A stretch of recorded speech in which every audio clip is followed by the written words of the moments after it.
నా పయనం అనాదిలో సత్యమే సామాజిక బలం అనే మరొక అంశమును గురించి తెలుసుకోబోతున్నాము.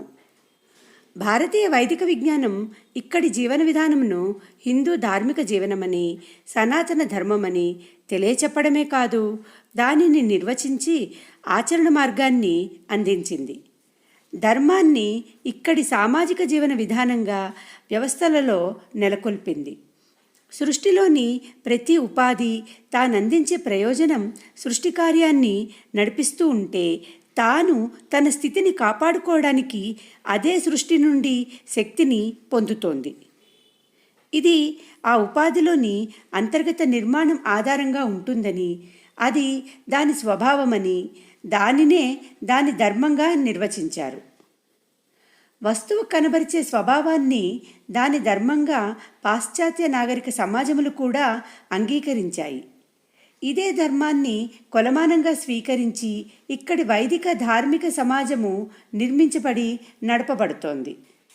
దీనిని ప్రతి ఉపాధికి అన్వయించడానికి ధర్మానికి కొన్ని కొలమానాలు ఏర్పాటు చేసి దానిని పరీక్షించడానికి ప్రమాణాలను తెలిపారు. అవే అహింస, సత్యము, అస్తేయము, ఇంద్రియజయము, అపరిగ్రహము అనే 5.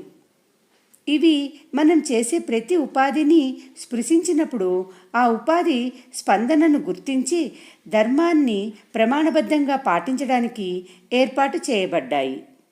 అంతేకాదు, ధర్మమును మనం ప్రతి ఉపాధిని స్పృశించినప్పుడు ప్రయోగించడానికి 4 మార్గాలను సూచించారు. అవి తపస్సు, శౌచము, దయ, సత్యము. ఈ 4 ధర్మానికి 4 పాదాలుగా చెబుతూ ఉంటారు.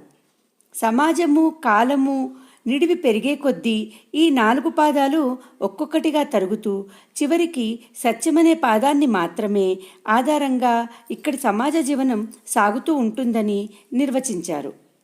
సమాజము, కాల నిడివియే కాదు, జనసాంద్రత కూడా పెరిగిన కారణంగా వారి వారి పూర్వజన్మ వాసనలు లేదా సంస్కారముల కర్మల ఆధారంగా ఏర్పడిన వారి ఉపాధులు, ధర్మజీవనానికి గల అనుకూలతను బట్టి పై నిర్ణయం జరిగింది.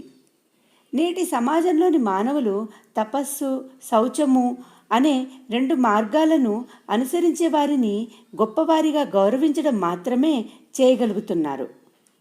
ఆధునిక సమాజము నడక వారిలోని ధార్మిక శక్తిని పరిపూర్ణంగా ఆచరించగలిగే అవకాశం, స్పష్టత కలిగించలేకపోవడమే దీనికి కారణం.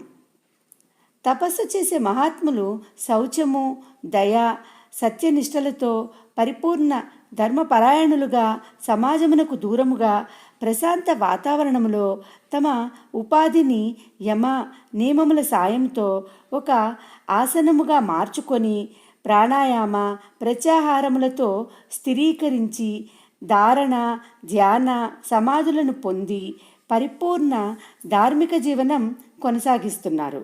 ఇలాంటి మహాత్ములను ఈనాటి సమాజంలోని సామాన్య మానవులు అవతార పురుషులు, దైవ సమానులుగా గుర్తించి పూజించడమే తప్ప వారిని అనుసరించే యోగ్యత, సమయం, అనుకూల వాతావరణం లేవని గ్రహించారు. అందుకే ఈ 4 మార్గాలను ఈనాటి సమాజం అందుకోలేని పరిస్థితిని పొందింది. ఇక రెండవది శౌచము. ఇది మానవుని శరీరము లేదా ఉపాధిలోని మొదటి 2 అంగాలు, అంటే విశేషములు, అవిశేషములుగా పిలువబడుతూ ఉన్నాయి. మొదటిదైన దశేంద్రియములు, పంచభూతములు, మనస్సు, 16గా పిలువబడే విశేషాలు.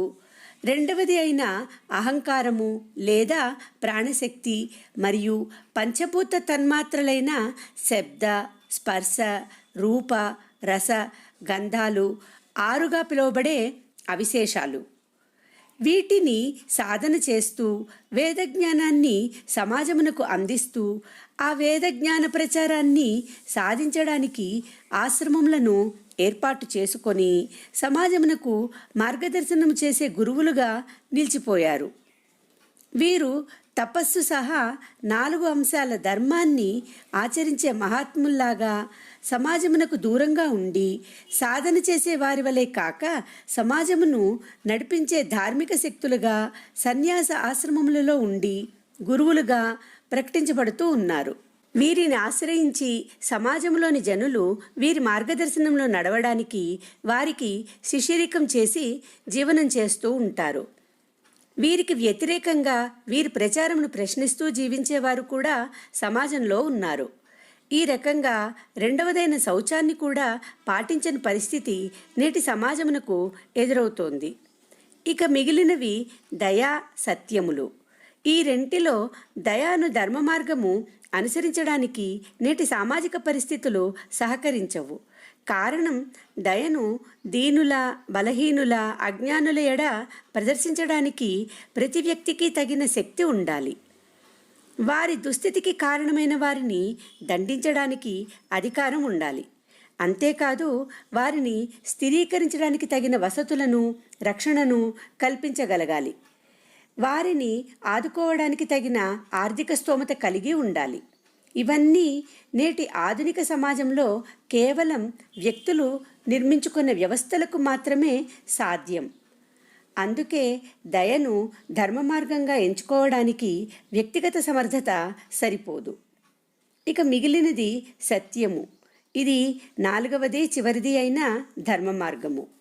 ప్రతి వ్యక్తి తాను స్పృశించి దర్శించిన సత్యాన్ని గుర్తించగలిగినప్పుడు, ఆ సామాజిక ప్రయోజనమే తనను రక్షిస్తూ ఉన్నప్పుడు, ఆ వ్యవస్థని గుర్తించి దానిని పరిరక్షించడమే ధర్మము.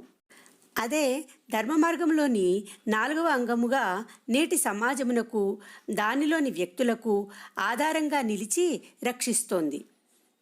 అందుకే ఈ సమాజ జీవనం ఎంతో బలంగా, సమర్థవంతంగా, చిరకాలంగా సాగుతూనే ఉంది.